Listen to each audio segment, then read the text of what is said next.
Okay, good morning, everybody, or wherever you are listening us. Welcome to this webinar, which we are doing together with our colleagues from the NBCC, so from the Chamber of Commerce from Norway. This webinar, we agreed 5 minutes ago to everybody to talk in English, but you will have the translation so that you can just switch on to the translation and listen everything in Portuguese as well.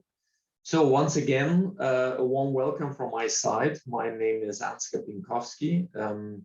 I'm the manager for sustainability and innovation from the AHK, how we call it, from the Chamber of Commerce, from the German-Brazilian Chamber of Commerce. And we are now together here to discuss some ideas and to listen about some opinions about a very interesting topic. It's about the collaboration of hydrogen for the sector of oil and gas. I think it's a very interesting, we will have very interesting conversations, and also we have some very interesting participants who will, from Germany and as well from Norway, who will join us and give us their collaboration to this topic. But before talking a little bit or going into further into the details, I would like to ask Fernando de la Puerta. He's the president for the Brazilian board of the NBCC to also give us his welcome. Fernando. Thank you, Ansgar. Welcome everybody to this event. As was explained, this is a collaboration between the German and the Norwegian chambers of commerce in Brazil. When talking about hydrogen, I think hydrogen, its different forms and applications, is a relevant topic for most of our associates and the public in general. No, I think it's a subject that has the potential of impacting many different sectors, going from renewables to transportation, agricultural, industries in general, and of course, oil and gas. And today, that will be the main focus, talk about the connection between hydrogen and oil and gas.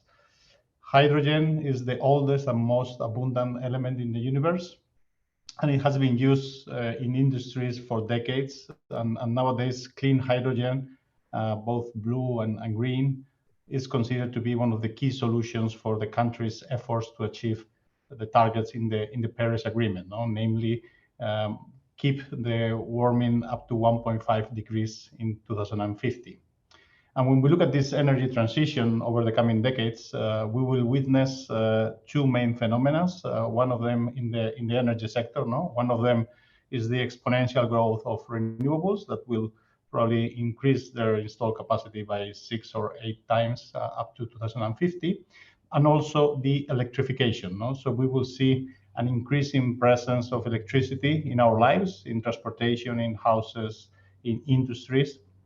And both trends are very important, no, in this war against climate change.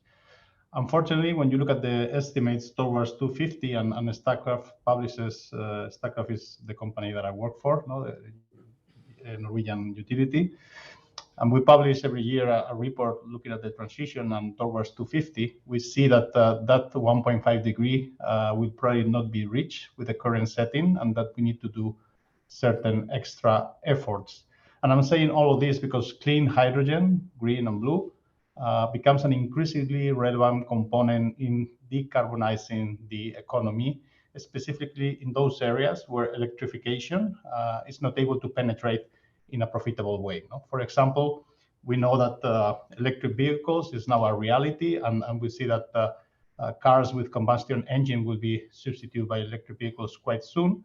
But in the same sector, in transportation, when we look at long distance transportation, then electricity doesn't seem to be a viable solution. And that's where we can see the potential contribution of clean hydrogen in this type of uses. So what it is needed in order for this industry to flourish? Of course, we need to have a cost reduction. This is going to happen, I would say, almost in a natural way. The cost of electricity will decline with renewables, the cost of electrolyzers, the processes, all of this will take place gradually. But in addition, we need to have some political frameworks, incentives, carbon certificates, all of these things coming from regulators. No? And we start to see this. So there's a growing number of industries that are investing in clean hydrogen. Countries, as of today, I would say around 20 countries, as well as the European Union, already have launched their own hydrogen strategies. And further, 23 countries are currently as well developing these strategies. No? So, and among these countries, of course, is Brazil, but also all other relevant players such as the US and China. So just to conclude, it will take some time to develop the hydrogen infrastructure and production capacity, but there is no doubt that clean hydrogen, blue and green, probably today we will talk more about blue, will play an important role in the energy transition going forward. So I hope you all have a great event. And once more, thank you for joining us today.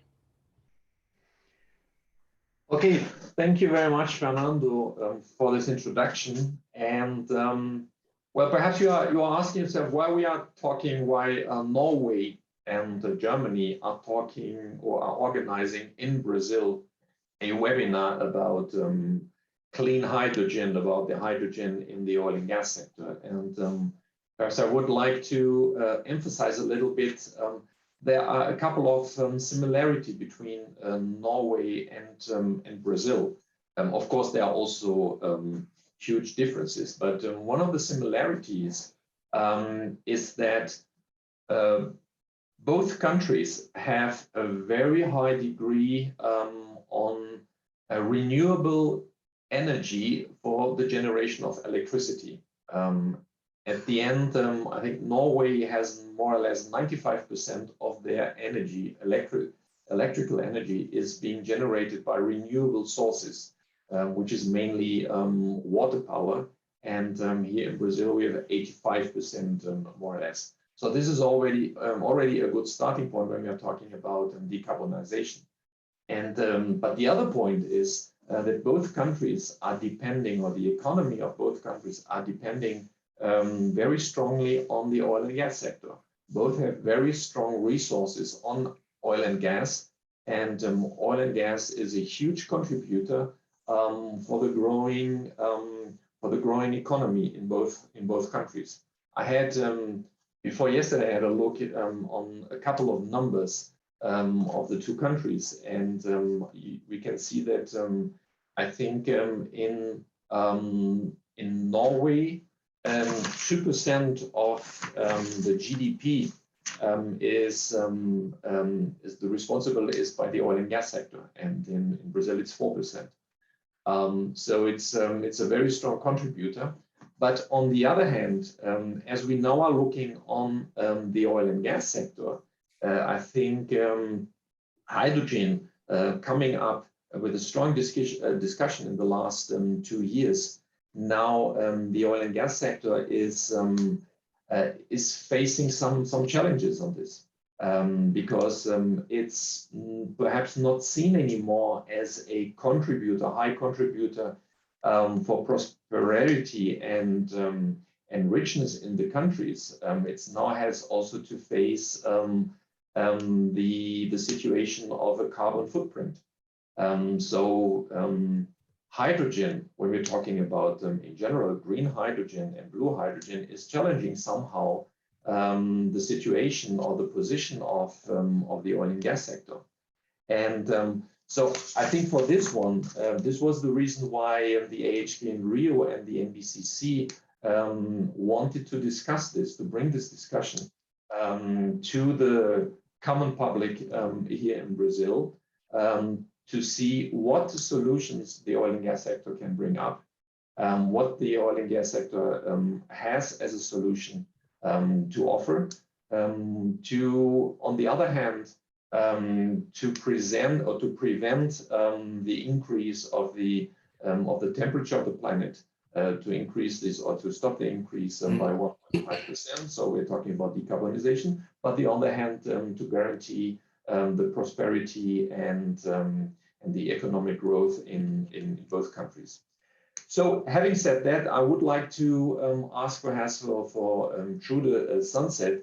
So she is the strategic advisor and business development for the Aukira Clear Hydrogen from Norway, to talk about this challenge a little bit and tell us a little bit about the opportunities perhaps blue hydrogen can bring up, or which a solution her country and her company can present us to us. So Trude. Thank you very much. And thank you for inviting me. So I have prepared a presentation that I think we'll have on the screen now.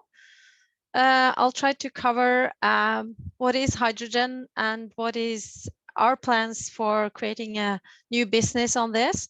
And then I'll cover it a bit broadly first, and then I'll zoom in on the blue hydrogen project, a specific one that we're working on in Norway. So please take the next slide.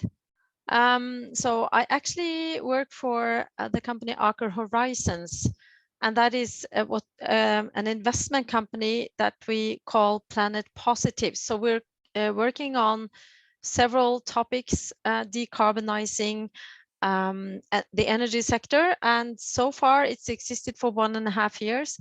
So far we have established 3 companies and bought a 4th one, and the first one is Aker Offshore Wind. We have Aker Carbon Capture and Aker Clean Hydrogen, and then we have bought Mainstream Renewable Power, and we're looking constantly for new opportunities, how to do business on planet positive solutions. But for the rest of my talk, I'll focus on Aker Clean Hydrogen, which is where I spend most of my time right now. So please take the next one. So Aker Clean Hydrogen is an integrated clean hydrogen producer. So we want to develop, build, own and operate hydrogen facilities. We have projects currently in Norway, Chile and Uruguay. And we have quite a lot of projects and prospects in our portfolio. And we're very ambitious. So our plan is, our ambition is to have 5 gigawatts net installed clean hydrogen capacity by 2030. And this could account to approximately 10 million tons of CO2 emissions reduced every year. This is a new business, so it takes time to develop, but we feel it's necessary to have high ambitions in order to succeed. And also being a part of the Horizon family, we can also look at synergies between, for instance, hydrogen production and carbon capture. So I'll get back to that in a while. If you take the next slide. So this is just trying to describe why are we focusing on hydrogen? Why are people asking for this? Well, it's been said already in the introduction, this is about saving the climate and reducing emissions. And we do see that many in the public are requesting emission-free products. So we do believe that the push is also from the public in general. We do see, and the recent example is from COP26, you see that the politicians, the policies are moving in the right direction, more regulatory incentives in place, CO2 tax systems. So we see over the past at least 1.5 years, and we see a development there. And we think that this will continue going forward. And then the third pillar to drive the demand for clean hydrogen is that we think that we'll be able to reduce costs of how to produce hydrogen. These are early days, and we think it's possible to reduce the cost down, and particularly if you are able to develop the market so we can copy what you've seen in wind and solar, where the prices have come down.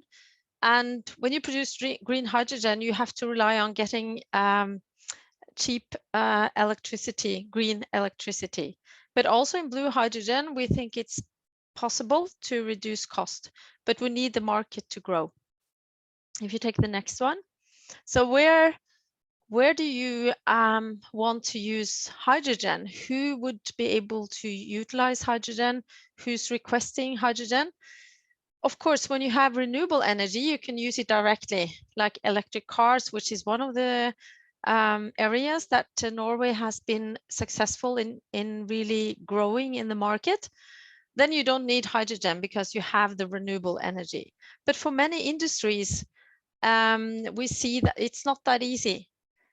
For instance, in steel and metal and refineries, it's not easy to directly replace use of fossil fuels with electricity. And also in transportation and mobility over longer distances, we think hydrogen has an important role to play. So we often talk about hard to abate sectors. Those are the ones that are not that easy to switch from fossil fuels to green electricity.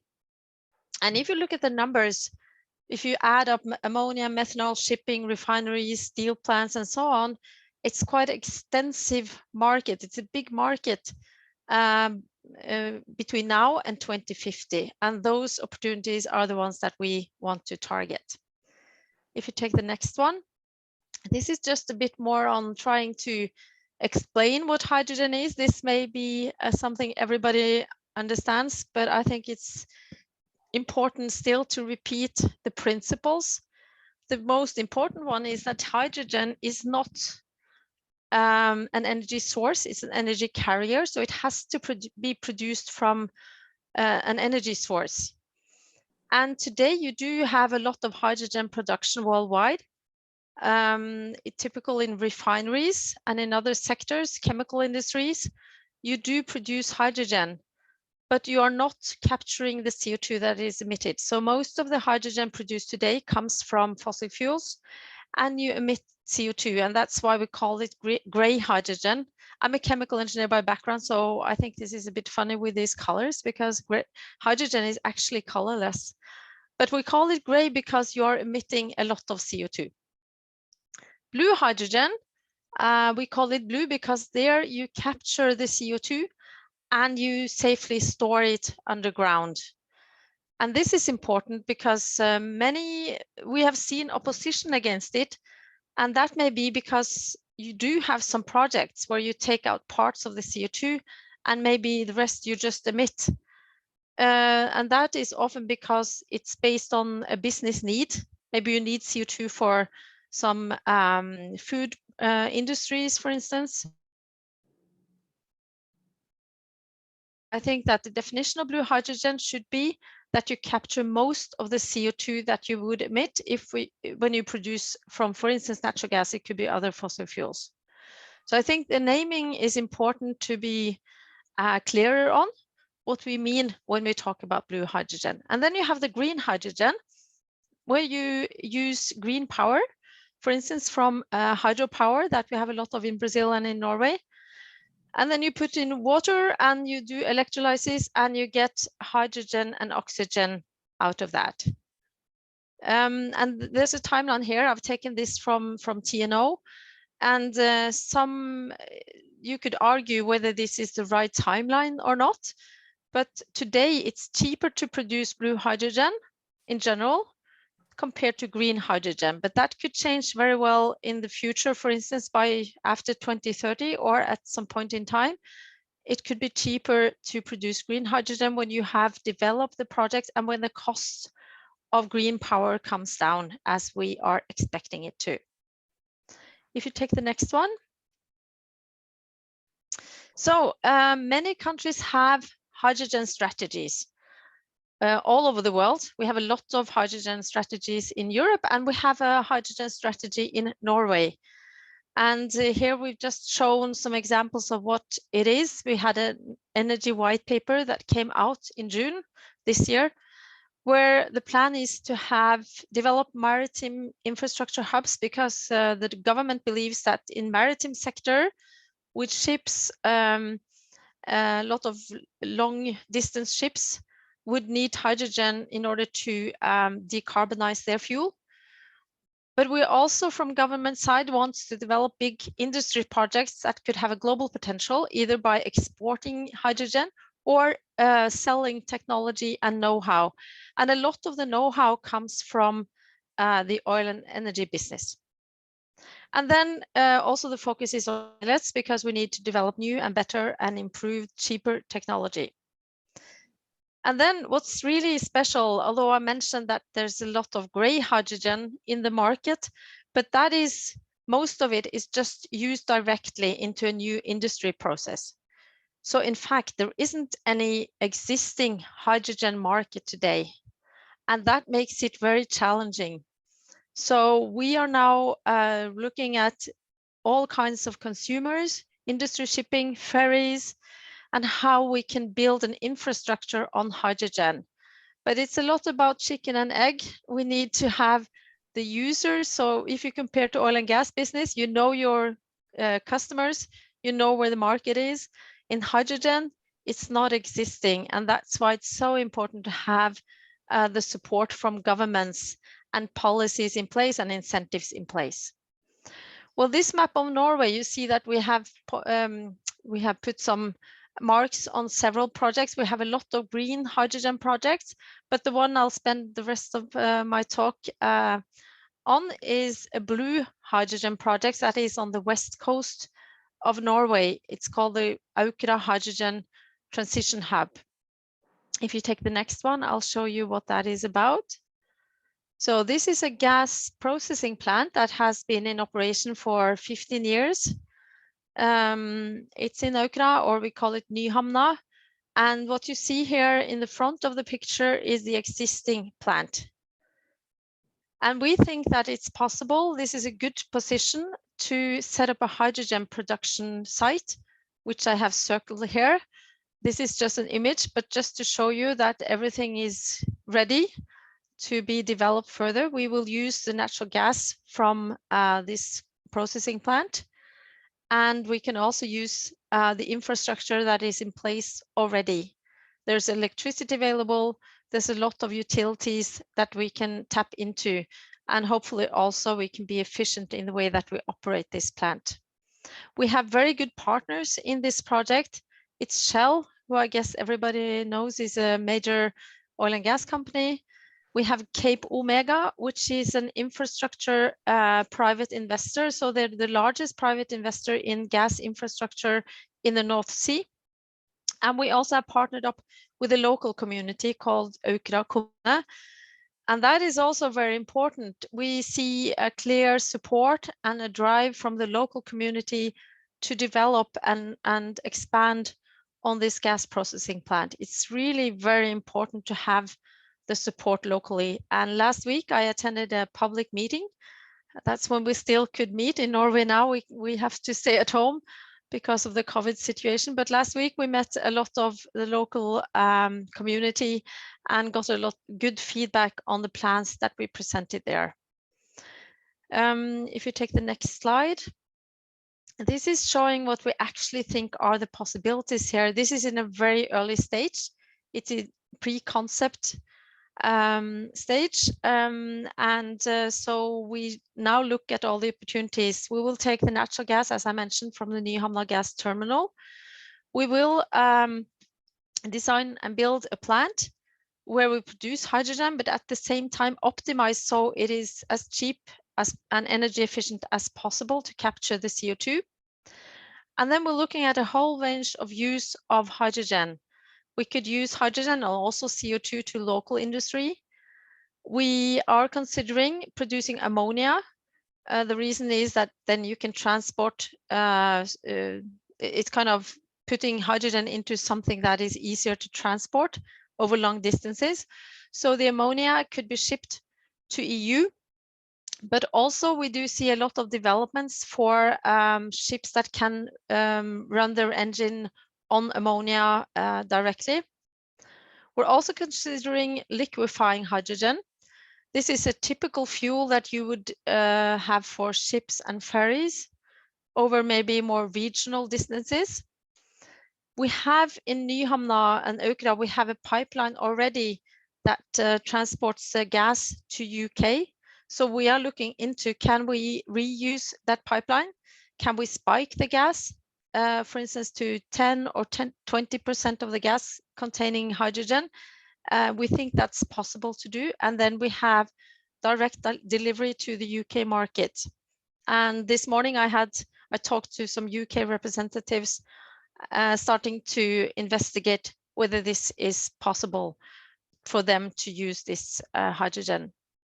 But we're also considering if we can develop and build a specific hydrogen pipeline to Europe, because there's a lot of, for instance, in Germany, a lot of ambitions on using hydrogen. So this could be one solution, one market that we can tap into.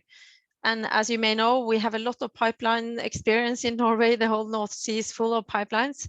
It costs, but still, it's absolutely something we will consider. And then finally, we definitely have to store the CO2 in a safe way.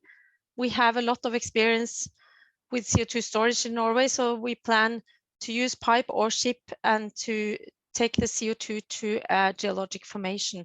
And that's what I have on the next slide, just showing you the principle of how we do that.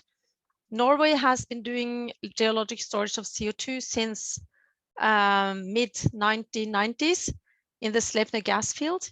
We know it works, we know it's safe, and we also have done it in the northern Norway in the Snøhvit LNG facility. There we also built a pipeline lying on the seafloor back to the field and re-injecting CO2. So we want to tap into this experience. Norway is currently developing a CCS infrastructure called the Longship project, taking CO2 from a cement factory, which is one of the hard to abate industries. And one option for us in the Aukira project is actually to ship this to what's called the Northern Lights Consortium that will transport and store CO2 on the southwest coast of Norway. Currently under construction, will be finished in 2024. There they have extra capacity, but we're also investigating whether we can find a separate saline aquifer or geologic store just off the coast of Aukira, where we know that there's a lot of potential for storing CO2.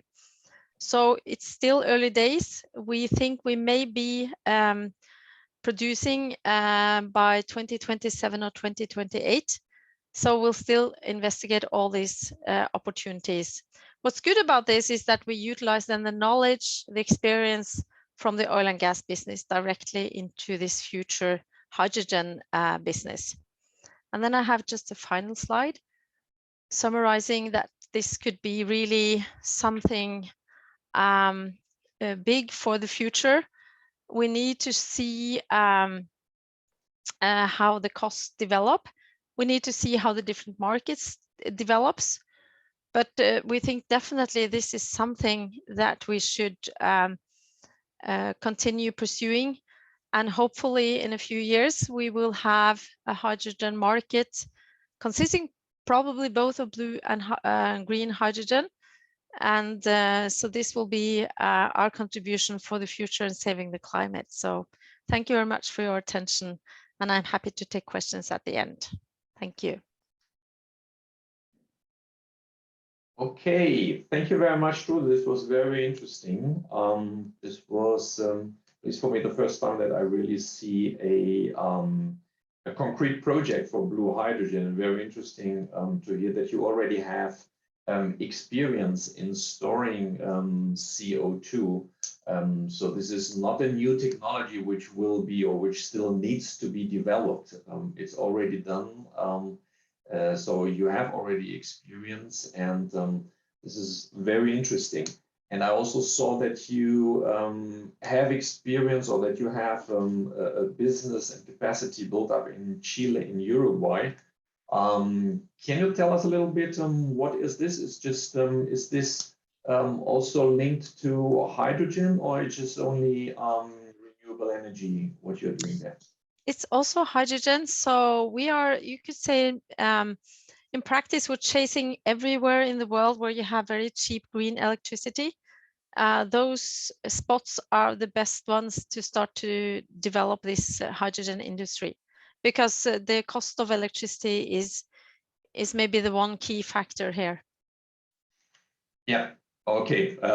Then coming to the next question before we handing over to Klaus, I have to do the question because we're in Brazil, and I think in Brazil we also have very cheap renewable energy, and I think all our listeners would like to know, do you have plans also to invest in Brazil? Do you have some, if you can already say something about this?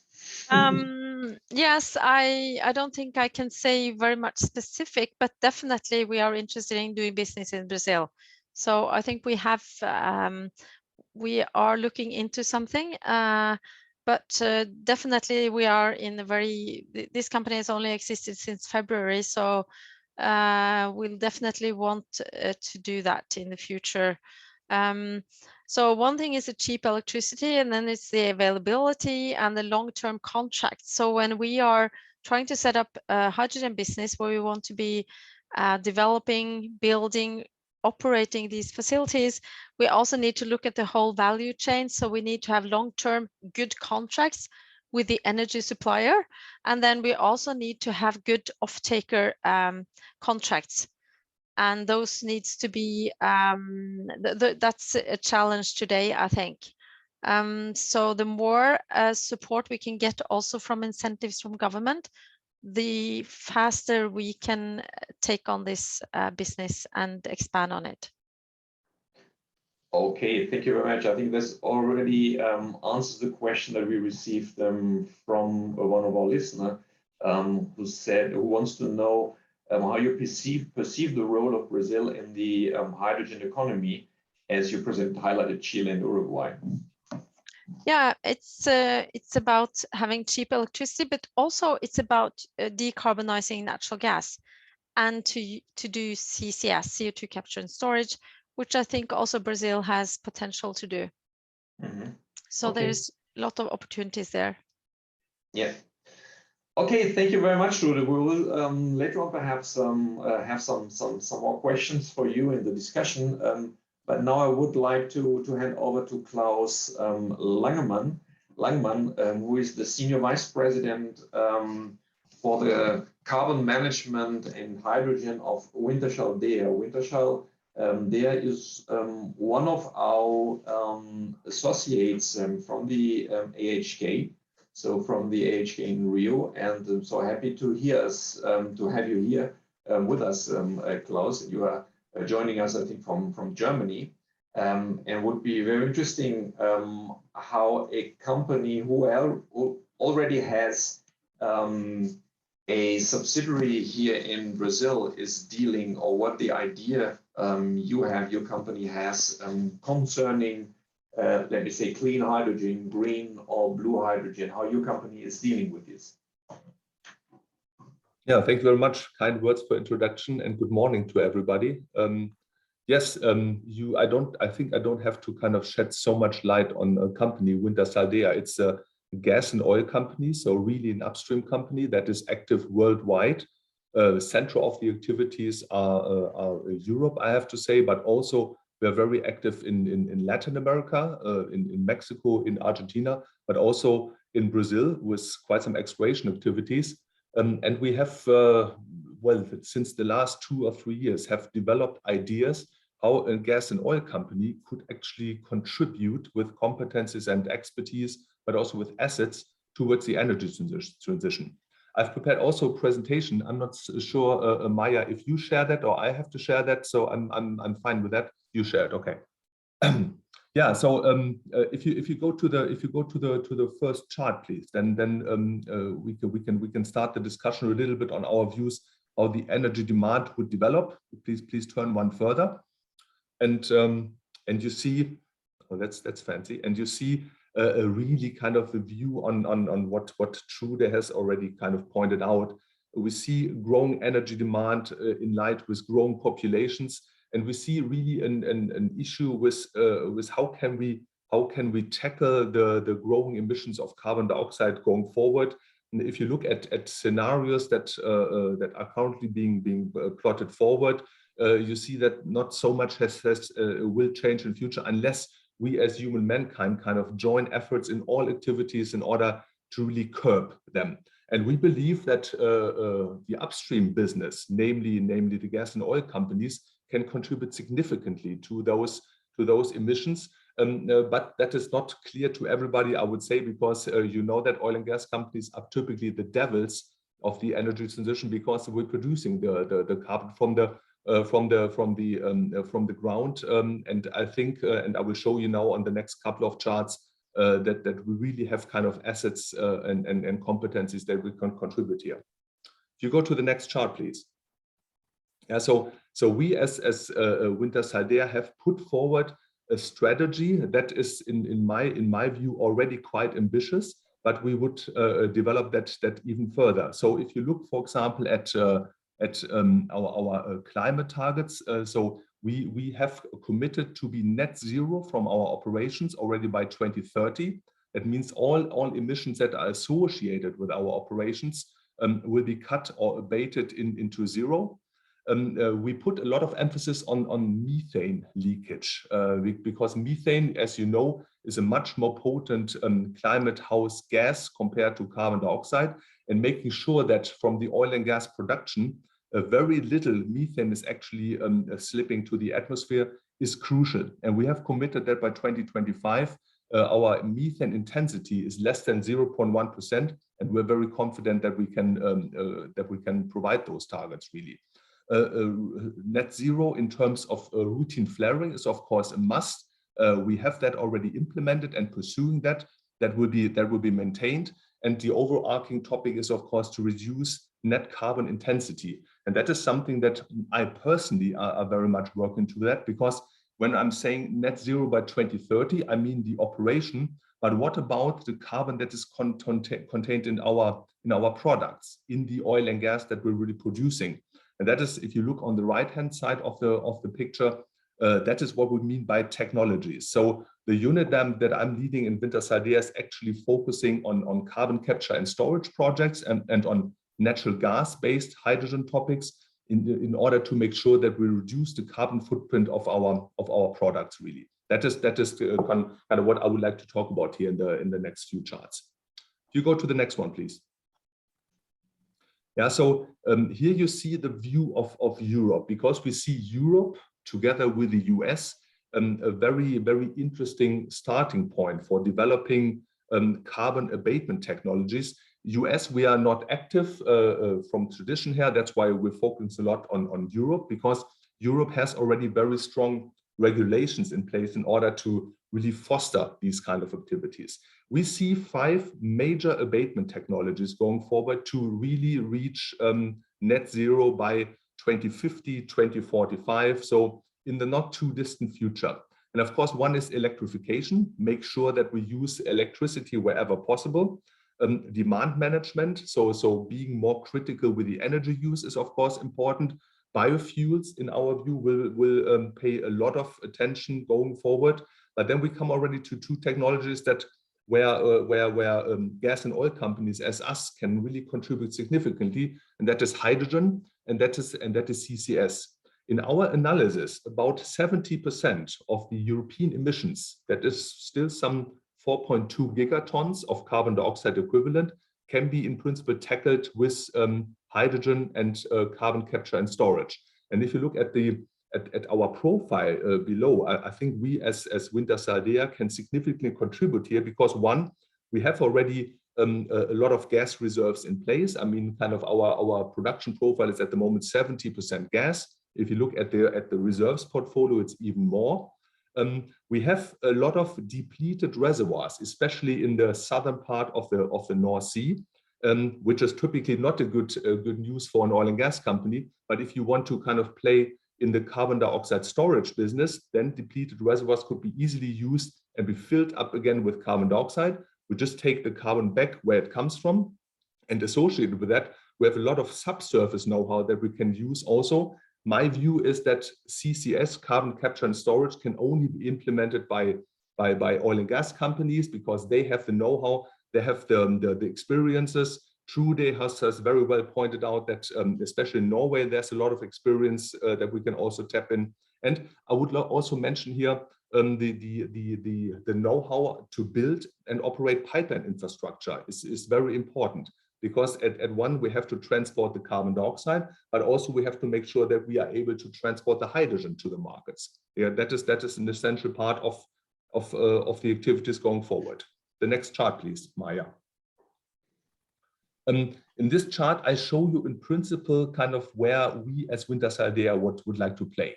Yeah, that's depicted here with 1, 2, and 3.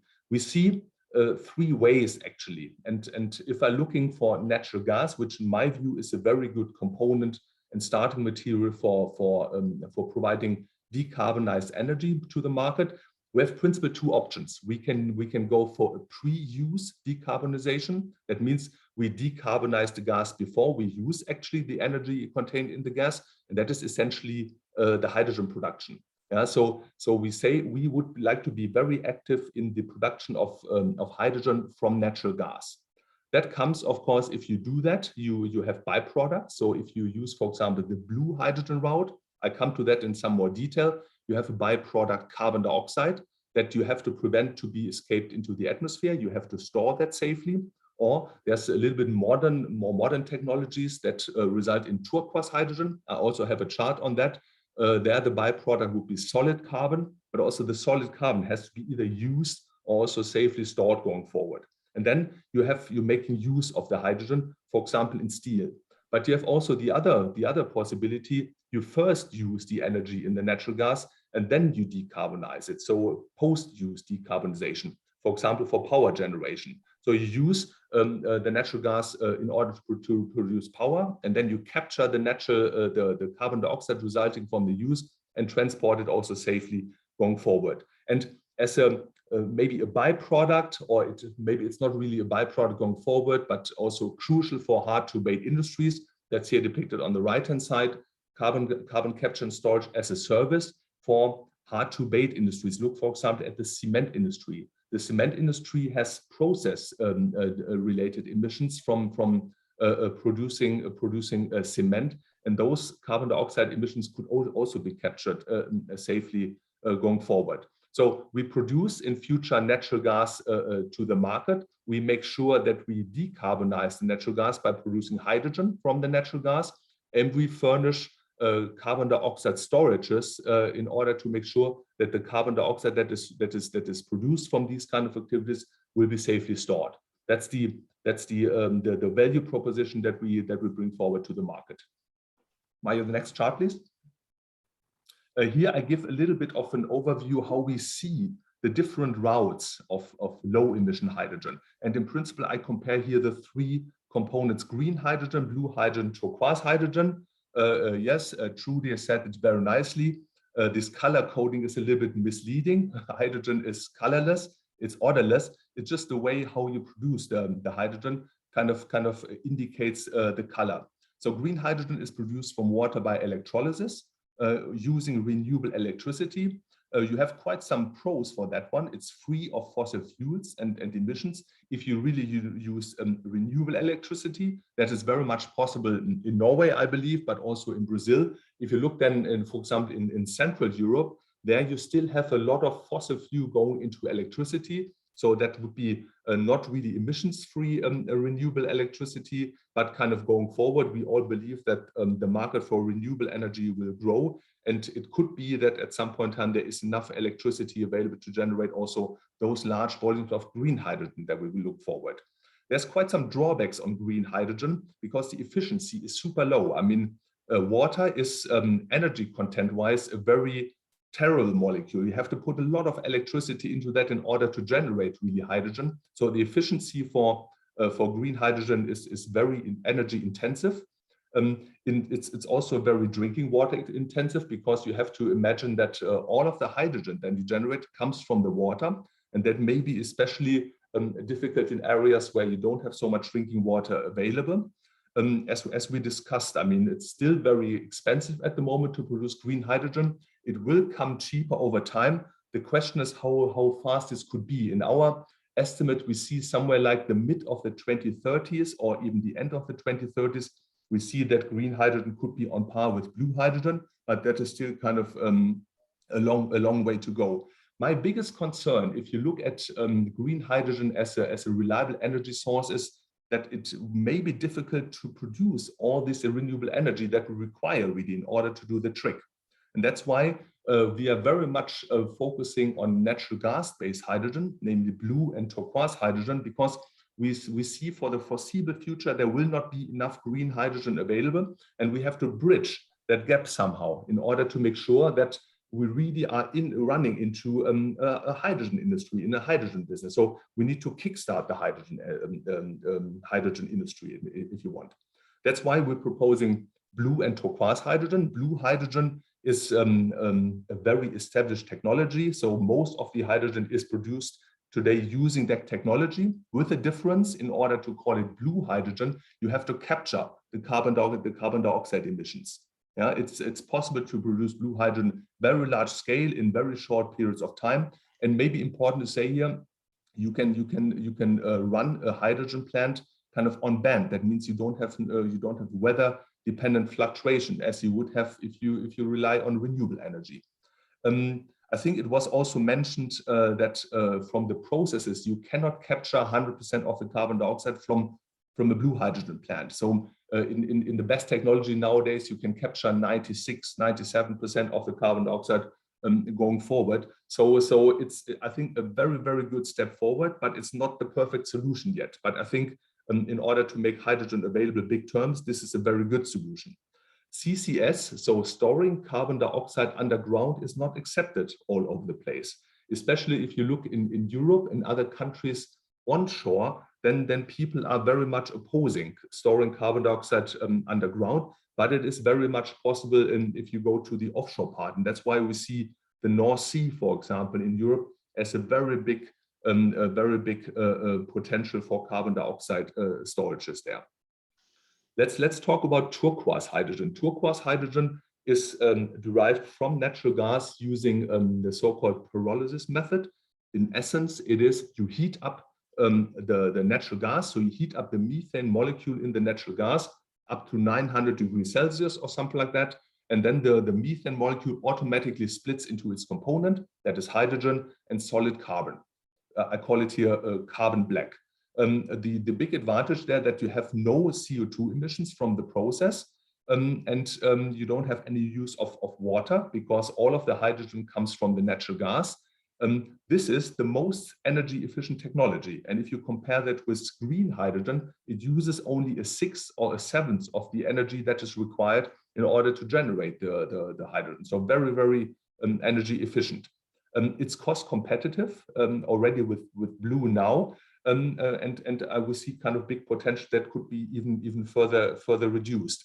For me, also very important is that handling of the carbon is easy, because the carbon is a solid. You can put it basically in a bucket and carry it away. Whereas for carbon dioxide as a byproduct, which is a gas, you need big infrastructure going forward.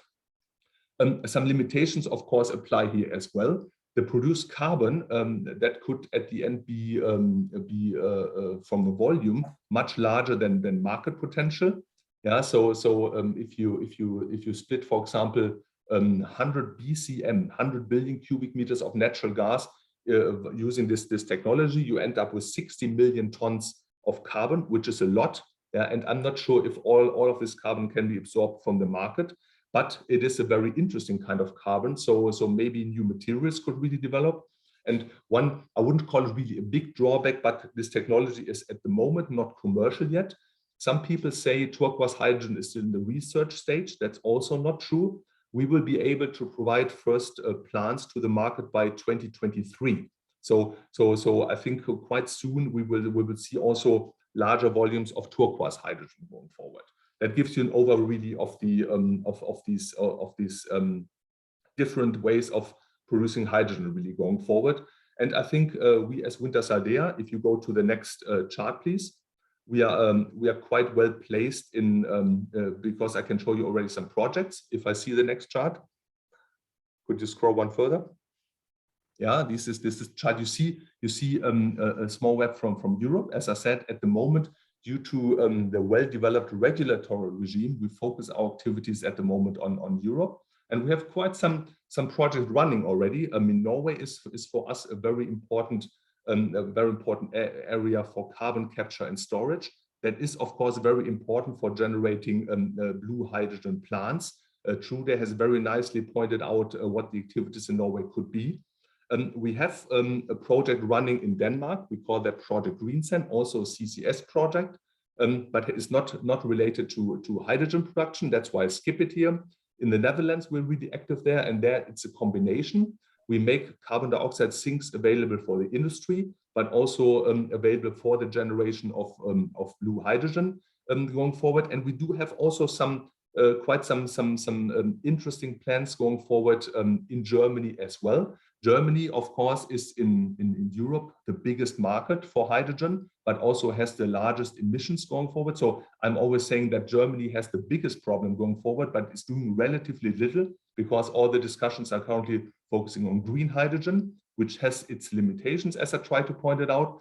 And we have formed a cooperation with the company VNG, Verbundnetz Gas, where we have jointly invested also in a startup company called HyRock, that is providing pyrolysis technologies to the market. And we're making use, for example, of that technology in order really to supply turquoise hydrogen to the market. We have also some plans for blue hydrogen going forward, because it's always interesting to see, also looking at the map, where would you actually place the production of blue hydrogen? And as Trude has very nicely pointed out, of course, it would be a good idea to produce the hydrogen in Norway, but shipping hydrogen into the market, for example, into Germany, is more difficult and more expensive at the end than shipping the natural gas into the market and produce the hydrogen in Germany. But the Germans have in their minds at the moment that they don't want to have blue hydrogen production capacity in Germany. And that is, of course, the issue. It would be more efficient, but if the Germans don't want, we can also produce the hydrogen in Norway. And also we as Wintershall have quite some plans doing this going forward. So this, what you see here on the map, is a starting point, but we are very actively growing and develop these markets also further together. You see, I hope I could show you that a gas and oil company which produces the bad carbon from the ground has also a lot of competencies and ideas how we can contribute actively in order to really mitigate our climate problem. And I think I could show you that we have quite some solutions that we can really offer to the market. And I'm very happy that we are setting sails into these directions. And thanks for your attention. And if there are any questions, I'm of course very happy to answer them. Okay, thank you very much, Klaus. This was very interesting to really see concrete projects and concrete plans, and very interesting as well how a, let us say, former pure oil and gas company now looking for solution in the field of hydrogen. I think very interesting. So we still have a couple of minutes perhaps to answer some questions. I would like to start one question perhaps of both of you, because one of the most of the biggest, let's say, critics for blue hydrogen is that there are always, or generally there are always, some escape of natural gas on the upstream. So when you're exploring natural gas, so that is technically perhaps not avoidable, that you have some escape of natural gas. And as Klaus already mentioned, natural gas has a couple of times, I don't know exactly how much, but it's more nocive to the green gas equivalent. So what are you answering to people who are questioning this kind of exploration, or how you are dealing with these escapes of natural gas? Trude, lady first, perhaps. Yes. Well, yeah, it's right. We need to raise the increase the public awareness of what blue and green hydrogen is and what it's not. And unfortunately, there has been some reports out that try to show, for instance, that blue hydrogen pollutes more or emits more than gray hydrogen, which is a very speculative way of looking at things. So what is important is to focus on the emissions. So if you compare blue and green, yes, today we can capture 97, 98% of the CO2, then that is close to zero emissions. The methane emission side is a different topic, actually. So to have methane leakage, we don't have that in Norway, in the North Sea. You're not allowed to emit methane. You're not allowed to flare. So there are different topics that you need to work on. It should in general be so that you don't release methane from gas production. But I know it's a lot of, you can't solve all of this short term, but that should definitely be a target for the gas business, the gas industry. And it is completely possible to do it because we do that in the North Sea. But and it destroys kind of the credit for doing blue hydrogen. That's correct, but it's a different topic in a way. Klaus, do you have any?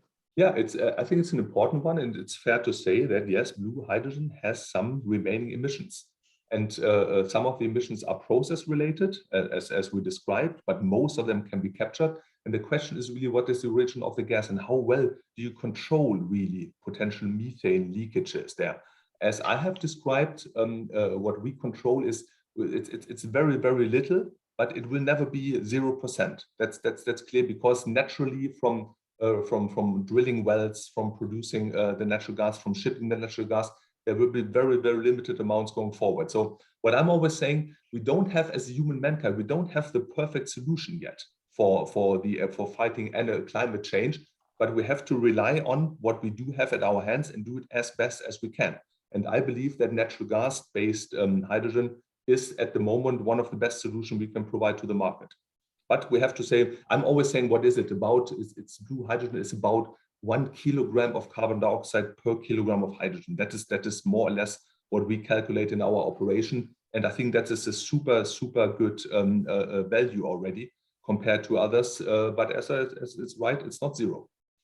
Okay. And if I could add, because in EU you have introduced taxonomy to regulate what kind of energy solutions that are acceptable from a climate perspective. And we don't have any problems to fulfill the EU taxonomy by our project in Norway on blue hydrogen. So I think focusing on the opportunities and possible solutions is the way to go, and then to communicate on that and be transparent and show what we're planning to do.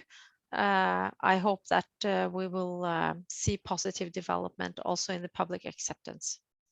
Okay, thank you. And Klaus, as you said, there might be one relationship hydrogen to CO2 1:1. I think if we talk about gray hydrogen, it's 1:8. So there is a reduction, definitely, and that has to be said.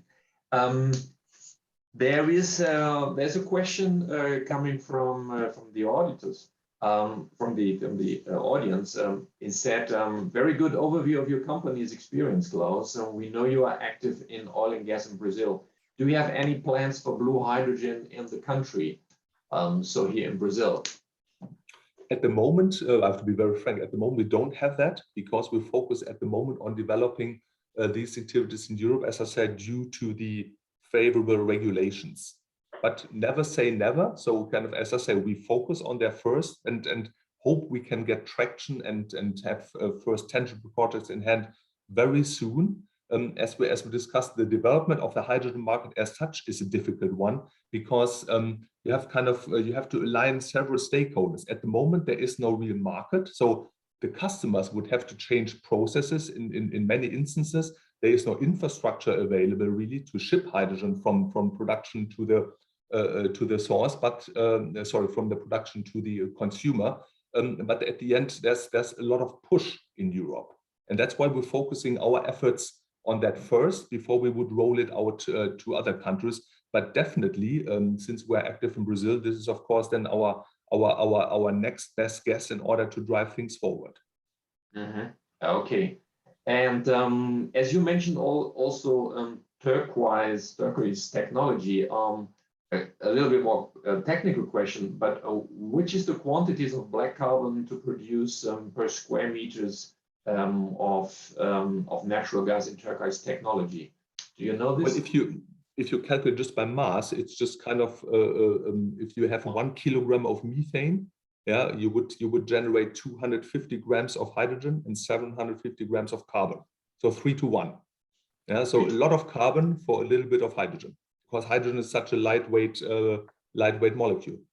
Yeah. Okay. Thank you.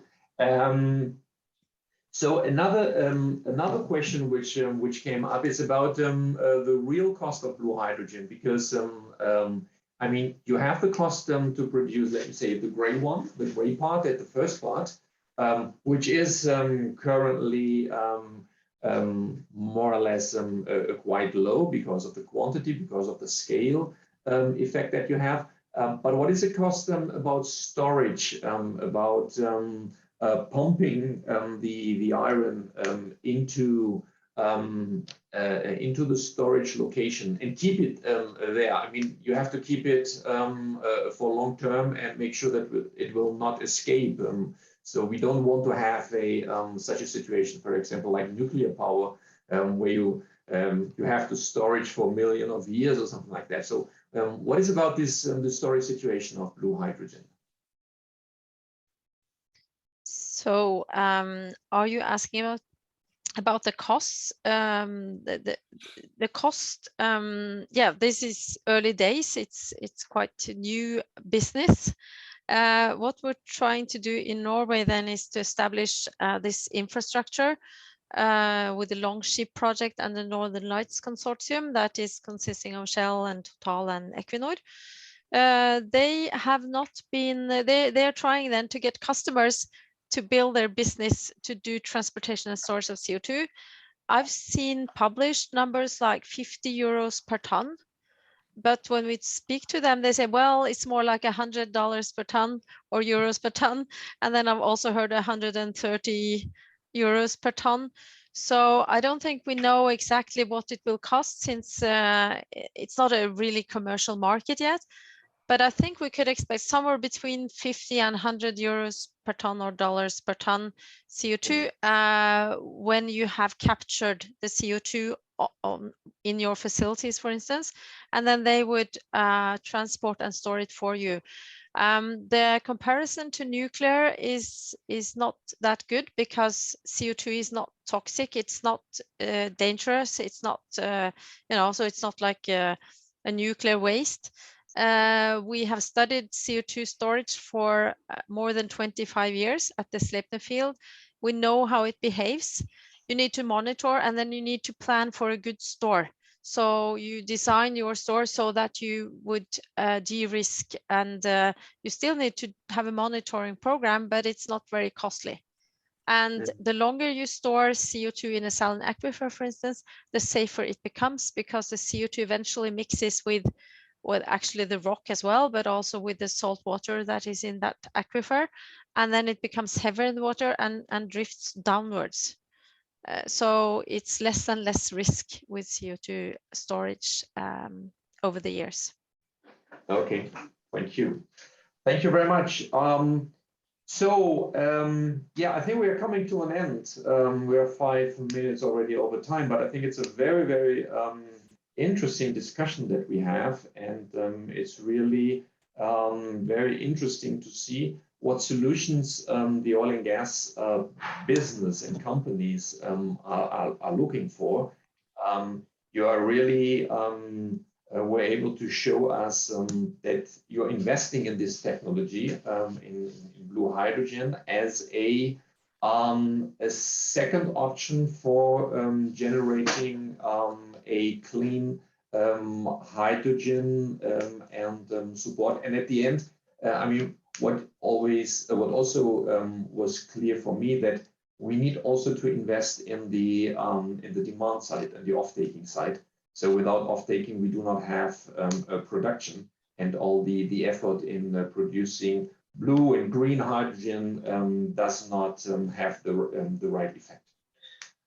Okay, so I would like to thank you very much. If you would like to have some final words from you, and perhaps related to Brazil. How do you see Brazil currently in all these discussion with hydrogen? Might be also quite interesting to have this European view from Brazil. I mean, we have the Brazilian view to Europe, but also to have a little bit the European view to Brazil, how you're looking for the effort which is doing this. Is this reaching Germany or Europe as well? And what is your position about this? Maybe I can quickly comment on that. So I see Brazil at the moment mainly in the discussion as a source of green hydrogen going forward. And I say this as a German because the Germans have said, yeah, we would like to base some of our future industries on hydrogen, but we would like to import most of the hydrogen. And that's why, of course, a lot of activity is focusing on where to get the hydrogen from. And we have talked about Chile, but we have also kind of talked about Brazil, but also the Middle East is always being mentioned.